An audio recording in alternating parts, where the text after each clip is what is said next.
Hello friend. 3 दिसंबर 1970 Pakistan operation Chengiz Khan launch करता है। पाकिस्तान एयरफोर्स भारत के कई एयरफील्ड पर बमबारी करती है, जिसमें अमृतसर, पठानकोट, जोधपुर, अंबाला, आगरा, श्रीनगर टोटल 11 एयरफील्ड पर पाकिस्तान द्वारा बमबारी की जाती है। भारत की prime minister Indira Gandhi all India radio पे भारत की जनता को एक संदेश जारी करती है, जिसमें वो कहती हैं कि पाकिस्तान ने भारत पर हमला कर दिया है और हम इस हमले का मुंह तोड़ जवाब देंगे। और इसके कुछ ही समय बाद भारत की फोर्स द्वारा रिटेलिएशन किया जाता है। कुछ इस प्रकार से 1971 के युद्ध की शुरुआत होती है। 1971 के युद्ध के बाद बांग्लादेश का जन्म होता है।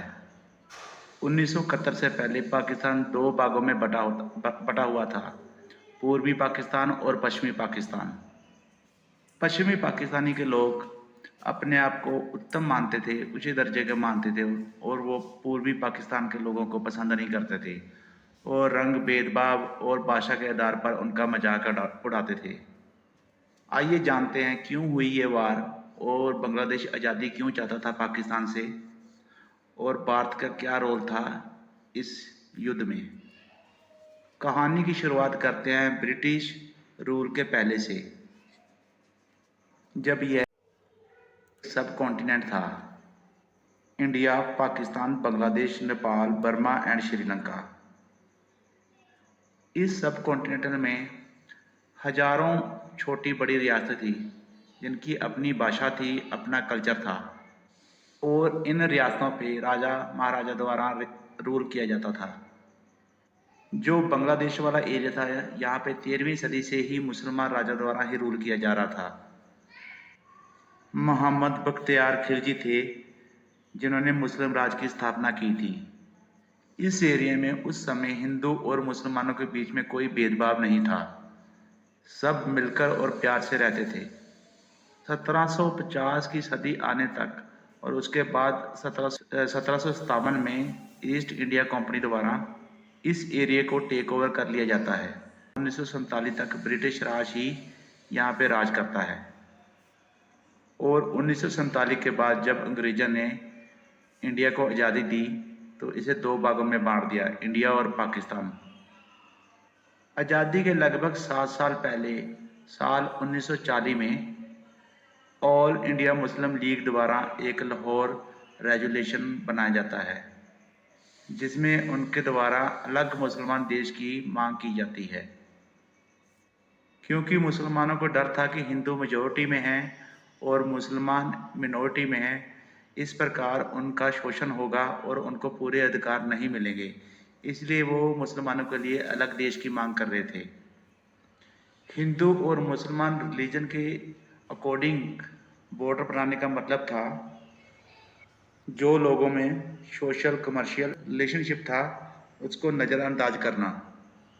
बड़ी बड़ी स्टेट यहाँ पे कॉमन कल्चर था, भाषा एक बोली जाती थी, उनको भी बांट दिया गया, और इसका सबसे ज़्यादा असर पंजाब और बंगाल प्रांत में देखने को मिला। पंजाब का कुछ हिस्सा पाकिस्तान में चला गया, सेम एज बांग्लादेश के साथ भी हुआ। बांग्लादेश का भी कुछ हिस्सा पाकिस्तान में चला गया, जो कि पूर्वी पाकिस्तान में था। बांग्लादेश के मुस्लिम उस समय पाकिस्तान के फेवर में थे, क्योंकि उनकी फाइनेंशियल जो स्थिति थी वो इतनी अच्छी नहीं थी, और उनको लगता था कि पाकिस्तान बनने के बाद उनकी लाइफ स्टैंडर्ड अच्छी हो जाएगी और उनकी फाइनेंशियल और सोशल स्थिति भी अच्छी हो जाएगी। बांग्लादेश के मुसलमान हिंदुओं के यहाँ काम किया करते थे और अपने आप को डिग्रेड फील करते थे। वह पाकिस्तान की गवर्नमेंट की ओर देख रहे थे कि पाकिस्तान बनने के बाद उनको फंडामेंटल राइट्स मिलेंगे और उनके जीवन में सुधार आएगा। इसीलिए जब बंटवारा हुआ तो भारी माइग्रेशन देखने को मिली। बहुत सारे मुसलमान हिंदुस्तान छोड़ के पाकिस्तान में शिफ्ट किए और बहुत सारे हिंदू पाकिस्तान को छोड़ के हिंदुस्तान में आ गए। माइग्रेशन के दौरान बहुत सारे दंगे हुए, बहुत अत्याचार हुआ, और बहुत सारे लोगों को अपनी जान गंवानी पड़ी। लगभग 2 लाख से 20 लाख लोगों का माइग्रेशन हुआ। बहुत सारे बिहारी मुसलमान भी बांग्लादेश में माइग्रेशन हुए। शुरू में पूरे बांग्लादेश ने पार्टीशन के खिलाफ वोट किया था। पार्टीशन का मतलब था बांग्लादेश को पाकिस्तान का हिस्सा बनाना, पर वेस्ट बंगाल के मुसलमान इंडिया को ज्वाइन करना चाहते थे। ईस्ट बंगाल के लोग पाकिस्तान को ज्वाइन करना चाहते थे। जब ईस्ट और वेस्ट बंगाल के लोगों में मतभेद था तो बांग्लादेश को 2 पार्ट में बांट दिया गया। ईस्ट बांग्लादेश भारत का हिस्सा बना और वेस्ट बांग्लादेश पाकिस्तान का हिस्सा बना। आज़ादी के समय पाकिस्तान 2 हिस्सों में बटा हुआ था। इन दोनों हिस्सों के दरमियान 1500 किलोमीटर की दूरी थी। बांग्लादेशी मुसलमान पाकिस्तान में मेजॉरिटी में थे, बाकी पंजाबी, पश्तूनी, सिंधी और बलोच थे। इवन बांग्लादेशी पॉपुलेशन में ज़्यादा थे, पर फिर भी जो पावर पोजीशन थी, ब्यूरोक्रेसी, मिलिट्री और पॉलिटिक्स, वो वेस्ट पाकिस्तानियों के पास में थी। पाकिस्तान की शुरुआत पार्लियामेंट्री डेमोक्रेसी से हुई, पर एक ही हाथ में पावर होने की वजह से पार्लियामेंट्री डेमोक्रेसी एस्टेब्लिश नहीं हो पाई। पाकिस्तान के पहले जनरल गवर्नर मोहम्मद अली जिन्ना बने, पर आज़ादी के 1 साल बाद ही उनका देहांत हो गया। उसके बाद गवर्नर जनरल की कमांड निजामुद्दीन के हाथ में आ जाती है और लियाकत अली खान प्राइम मिनिस्टर बनते हैं। और 1951 में उनके तीन साल के प्राइम मिनिस्टर के बनने के बाद ही उनका असैसिनेशन हो जाता है। और उसके बाद निजामुद्दीन नए प्राइम मिनिस्टर बनते हैं और गुलाम मोहम्मद को गवर्नर जनरल बना दिया जाता है। और उसके बाद ही 1953 में पहला मिलिट्री कू होता है, जब गुलाम निजामुद्दीन पावर टेक आउट कर लेते हैं। 1953 में अगले इलेक्शन होते हैं। यूनाइटेड फ्रंट ज़्यादा सीटें जीतती है। इसमें सबसे बड़ी पार्टी अवामी लीग, यह ईस्ट बांग्लादेश की पार्टी थी। इस इलेक्शन के बाद पूरी पार्टी को डिसमिस कर दिया जाता है गुलाम मोहम्मद द्वारा। 1955 में गुलाम मोहम्मद ऑफिस छोड़ते हैं। मेजर जनरल इस्कंदर मिर्जा नए गवर्नर जनरल बनते हैं। उनके कार्यकाल के दौरान ईस्ट बंगाल को रीनेमिंग किया जाता है और उसको वेस्ट पाकिस्तान बना दिया जाता है। इस समय के दौरान बहुत सारे उतार चढ़ाव आते हैं, बहुत सारे मिलिट्री कू लगते हैं। 1947 से 1971 तक कई बार मिलिट्री रूल चलता रहता है। जो पार्टी डिजर्व करती थी उसको पावर में नहीं आने दिया जाता है। स्पेशली ईस्ट पाकिस्तान को पॉलिटिकल होने का मौका नहीं मिल रहा था और बजट में भी कई भेदभाव किए जा रहे थे, जैसे कि वेस्ट पाकिस्तान को बजट का 75% हिस्सा मिल रहा था, जबकि रेवेन्यू का 62% हिस्सा ईस्ट पाकिस्तान से आता था। इकोनॉमिक डेवलपमेंट भी वेस्ट पाकिस्तान में ज़्यादा हो रही थी। वेस्ट पाकिस्तान के मिलिट्री पर्सन भी ज़्यादा थे, 25% हायर थे ईस्ट पाकिस्तान से। और भाषा भी एक बहुत बड़ा मुद्दा थी। जिन्ना और अदर पॉलिटिकल लीडर मानते थे कि भाषा का एक होना बहुत ज़रूरी है पूरे देश को यूनाइटेड करने के लिए। मोहम्मद अली जिन्ना ढाका में एक स्पीच देते हैं जिसमें कहते हैं कि उर्दू नेशनल लैंग्वेज होगी और ईस्ट पाकिस्तान में भी जो भी ऑफिशियल काम होंगे वो भी उर्दू भाषा में किए जाएंगे। उर्दू को लेके बहुत विरोध हुआ। हालांकि 56% लोग बंगाली बोलते थे, फिर भी उर्दू को लीड भाषा माना जाता था। 21 फरवरी 1952 को बंगाली लैंग्वेज मूवमेंट की शुरुआत होती है। 21 फरवरी 1952 को ज़्यादा प्रोटेस्ट करवाया जा रहा था। जब बंगाली लोग बंगाली लैंग्वेज मूवमेंट में प्रोटेस्ट कर रहे थे तो पाकिस्तान आर्मी द्वारा सीधे गोली चला दी जाती है, जिसमें 5 लोगों की मौत हो जाती है। विद्रोहियों की जद्दोजहद के बाद 1956 को बंगाली को ही स्टेट लैंग्वेज बना दिया जाता है। के बाद 1956 को बंगाली को ही स्टेट लैंग्वेज बना दिया जाता है। 1965 की वार में ईस्ट पाकिस्तान वीक डिफेंस साबित होता है। इकोनॉमिकली एंड पॉलिटिकली भी इम्बैलेंस था। यह ईस्ट एंड वेस्ट पाकिस्तान में और उभर कर सामने आता है। इसी वजह से 6 पॉइंट की डिमांड की जाती है। यह डिमांड शेख मुजीबुर रहमान द्वारा की जाती है। यह अवामी फाउंडर थे। पहला पॉइंट था कि पाकिस्तान को फेडरेशन स्टेट बनाया जाए और दूसरा पॉइंट था कि पाकिस्तान को ऑटोनॉमी दी जाए और तीसरा पॉइंट था ईस्ट पाकिस्तान को अधिकार दिया जाए जो रिसोर्सेज ईस्ट पाकिस्तान के थे। चौथा पॉइंट था कि अलग करेंसी की डिमांड की जाए और ईस्ट पाकिस्तान का अपना एक फॉरेन रिजर्व भी होगा। और 6वां पॉइंट था ईस्ट पाकिस्तान की एक सेपरेट मिलिट्री फोर्स भी होगी। यह मांगे लगभग एक अलग देश की मांग जैसी थी, जिसको पाकिस्तान गवर्नमेंट रिजेक्ट कर देती है। उस समय के अयूब खान गवर्नर जनरल वह शेख मुजीबुर रहमान को अरेस्ट कर लेते हैं और 34 अदर सिविल मिलिट्री ऑफिसर को भी अरेस्ट कर लेते हैं। इनको पाकिस्तान के खिलाफ कॉन्स्पिरेसी रचने के इल्ज़ाम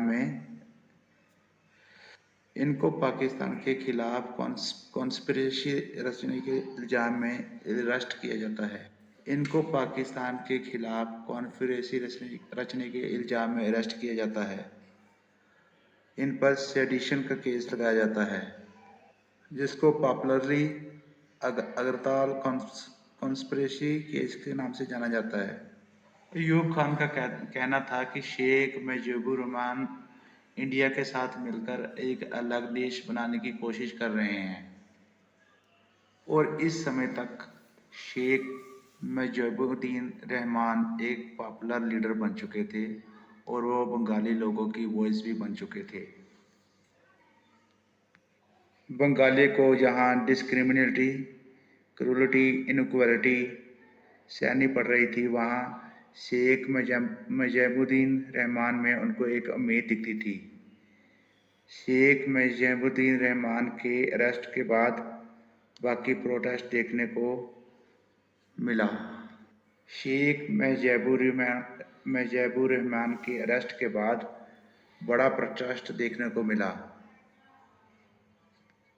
और सार्जेंट जबीरुल हक को एक प्रिजनर गार्ड द्वारा मार दिया गया। यह सुनकर लोग और भी गुस्से में आ गए और लोगों ने रेवोल्यूशन करने की तैयारी कर ली। जनरल अयूब खान इस सिचुएशन को बहुत गंभीर नज़र से देखते हैं और 22 जनवरी 1969 को शेख मुजीबुर रहमान को रिहा कर देते हैं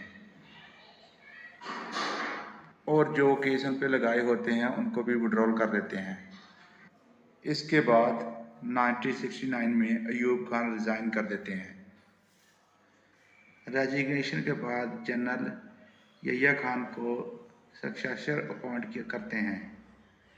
यहिया खान प्रॉमिस करते हैं कि वो पाकिस्तान में पहले जनरल इलेक्शन करवाएंगे। वह इलेक्शन 1970 में करवाया जाता है, जिसका रिजल्ट बहुत ही शॉकिंग होता है। ईस्ट पाकिस्तान की पार्टी अवामी लीग इस पार्टी में मेजॉरिटी सीट हासिल करती है। टोटल 313 सीट से 167 सीट अवामी पार्टी को मिलती हैं। एक और शॉकिंग चीज़ यह थी कि 313 सीटों में से 169 सीट जो थी वो ईस्ट पाकिस्तान में थी और 144 सीटें जो वेस्ट पाकिस्तान में थी। अवामी लीग ने वेस्ट पाकिस्तान में कोई भी सीट नहीं जीती थी। यह रिजल्ट से पता चलता है कि ईस्ट और वेस्ट में दरार बहुत गहरी हो चुकी थी। अवामी पार्टी अब वेस्ट पाकिस्तान में सरकार बनाएगी, जिसको वेस्ट पाकिस्तान में एक भी सीट नहीं मिली। पीपीपी जुल्फ़िकार अली भुट्टो व army official government Yahya Khan से मिलकर और डिस्कस करते हैं कि नेशनल असेंबली को कैंसिल कर देते हैं, और यहिया खान भी ठीक ऐसा ही करते हैं, वो नेशनल असेंबली को कैंसिल कर देते हैं क्योंकि उनकी मर्जी के रिजल्ट नहीं आए थे और अवामी लीग को वो सत्ता में नहीं आने देना चाहते थे, इसलिए उन्होंने असेंबली को कैंसिल कर दिया। 7 मार्च पाकिस्तान के लोग भड़क जाते हैं और आज़ादी के नारे लगाने शुरू कर देते हैं।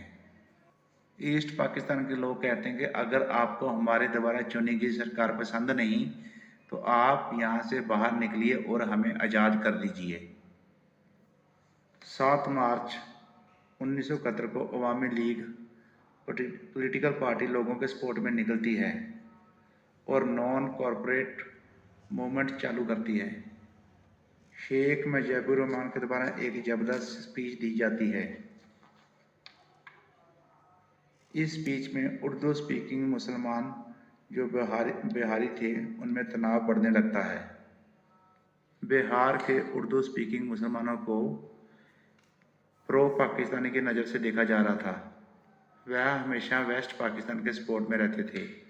मार्च 1971 में हुई वायलेंस में पाकिस्तान आर्मी को इंटरवीन करने का मौका मिल जाता है और वह प्रो पाकिस्तानी और एंटी बंगाली और नॉन बंगाली को रिक्रूट करते हैं। ऐसा नहीं था कि हर बांग्लादेशी बंगाल की आज़ादी के सपोर्ट में था। पॉलिटिकल पार्टी जमाते इस्लामी पाकिस्तान को सपोर्ट करते थे। उन्होंने पाकिस्तान आर्मी के साथ कोलैबोरेट किया और सारी विदेशी फ़्लाइटों को कैंसिल कर दिया और उन सबको ढाका के लिए फ़्लाइट करने के लिए कहा। इन फ़्लाइट्स में पाकिस्तान सोल्जर को सिविल ड्रेस में ढाका भेजा जा रहा था, एक ऑपरेशन चलाने के लिए।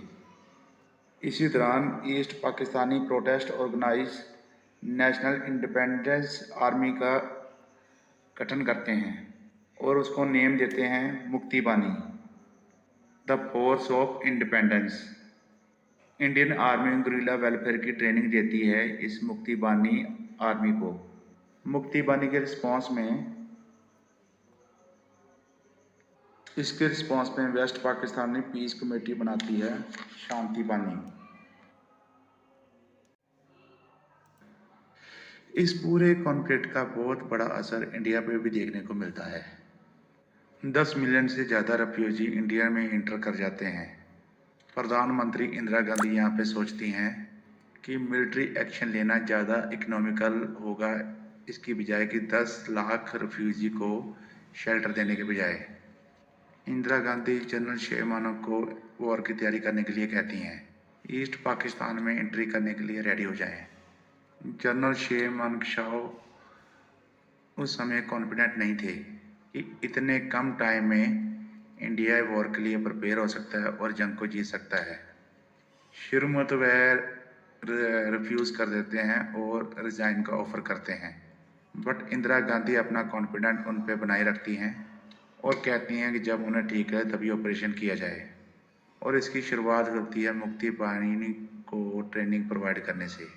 जुलाई 1971 आते आते इंदिरा गांधी ने ईस्ट पाकिस्तान बुलाना बंद करके बांग्लादेश बुलाना शुरू कर दिया था। इस पॉइंट ऑफ टाइम तक इंडिया और पाकिस्तान के बीच में कोई भी कॉन्फ्लिक्ट देखने को नहीं मिला था। सिर्फ 3 दिसंबर 1971 को ही पाकिस्तान ऑपरेशन चंगेज खान लॉन्च करता है और इंडिया के खिलाफ हमला बोल देता है और भारत के कई एयरफील्ड ठिकानों पर हमला कर देता है। पाकिस्तान को डर था कि इंडिया कभी भी इस वॉर में मिलिट्री का इस्तेमाल करके इंटरवीन कर सकता है, इसलिए वो पहले ही इंडिया के हमले करने से वो इंडिया पे हमला कर देते हैं। पर उनकी ये स्ट्रेटजी काम नहीं आती क्योंकि इंडिया की मिलिट्री पावर और इंडिया की एयरफोर्स उनसे कहीं ज़्यादा पावरफुल होती है। इंडिया का रिस्पांस वेस्ट पाकिस्तान में डिफेंसिव मिलिट्री स्ट्रेटजी और ईस्ट पाकिस्तान में सोल्जर को ग्राउंड पे भेजा जाए।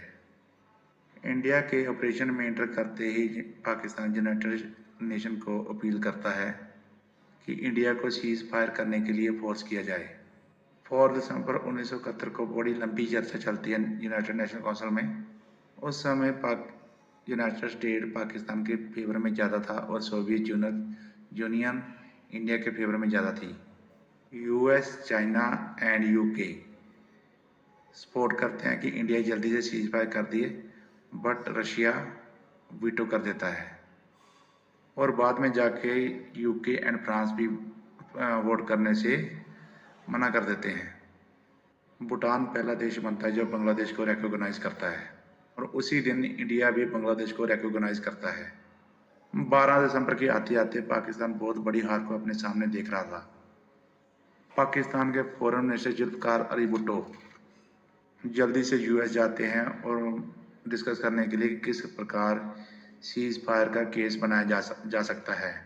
4 दिन लगते हैं इस प्रपोजल को फाइनलाइज करने में। तब तक ईस्ट पाकिस्तान में पाकिस्तान की मिलिट्री ऑलरेडी सरेंडर कर चुकी होती है। 2 के बाद सबसे बड़ा सरेंडर था। 93,000 ट्रूप सरेंडर करते हैं इंडियन फोर्स और बांग्लादेशी लिबरेशन फोर्स के सामने। अगले साल एक शिमला एग्रीमेंट साइन किया जाता है इंडिया पाकिस्तान के बीच। इस एग्रीमेंट के तहत पाकिस्तान बांग्लादेश को एक इंडिपेंडेंट कंट्री रिकॉग्नाइज करता है।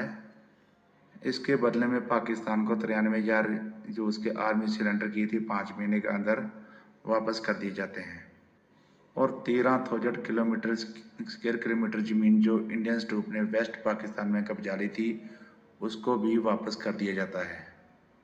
कुछ इस प्रकार से जन्म होता है एक नए देश का बांग्लादेश और 1974 में यूनाइटेड नेशनल रिकॉग्नाइज करता है बांग्लादेश को इंडिपेंडेंस कंट्री और दूसरी तरफ यहिया खान की डिक्टेटरशिप भी क्लैप्स कर जाती है और भुट्टो को नया प्रेसिडेंट बनाया जाता है। शिमला एग्रीमेंट के तहत मुजीबुर रहमान को भी रिलीज कर दिया जाता है और वो एक हीरो की तरह ढाका में लौटते हैं और 1973 की इलेक्शन में वो मास मेजॉरिटी के साथ इलेक्शन जीतते हैं। बट अनफॉर्चुनेटली कहानी में इतना कोई बढ़िया एंड नहीं होता है। शेख मुजीबुर रहमान को सेकुलर होने की वजह से उनको भी 1975 में असैसिनेट कर दिया जाता है। सिर्फ उनकी 2 बेटे जिंदा बचती हैं जो उस समय जर्मनी में थी। मुजीबुर रहमान के असैसिनेशन के बाद जमात इस्लामी पे भी बैन जो लगाया था उन्होंने वो हटा लिया जाता है और मिलिट्री कू लग जाता है बांग्लादेश पे और उसके बाद काफ़ी समय बाद शेख हसीना पावर में आती हैं और अवामी पार्टी को रूल करती हैं और लगभग अभी तक वो रूल करती चली आ रही हैं। ये थी 1971 के बार की पूरी हिस्ट्री। अगर आपको ये वीडियो पसंद आई है तो लाइक और सब्सक्राइब करना मत भूलिए और कमेंट सेक्शन में अपने कमेंट ज़रूर बताइए आपको ये जानकारी कैसी लगी। धन्यवाद।